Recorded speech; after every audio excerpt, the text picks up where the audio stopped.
Marami yung nagtatanong kung ilan nga bang comments, like, shares at followers yung dapat nating mag-gain sa isang araw. Mga idol, wala naman po kasing naka-state na kung ilan ba yung limit per day ng pagpa-follow, pagko-comment, pag-share at syempre yung mga reaction.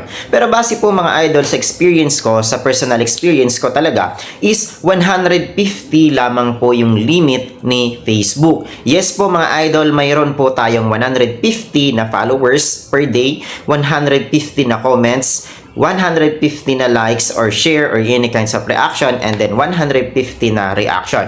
Kaya palagi niyong tatandaan mga idol na hanggat maaari ay huwag po kayong lalagpas sa ganoon karaming mga followers, comments and shares kasama ng reaction kung ayaw po talaga ninyong ma-restrict. Dahil alam niyo naman na mahigpit ngayon ang AI ni Meta na kung saan nadedetect po tayo sa mga unusual activities na pinagagagawa natin per day. Kaya kung mapapansin nyo, hindi na po kayo makapag-react for certain times or kung minsan umaabot po ito ng araw or hindi naman po kaya ay oras lamang.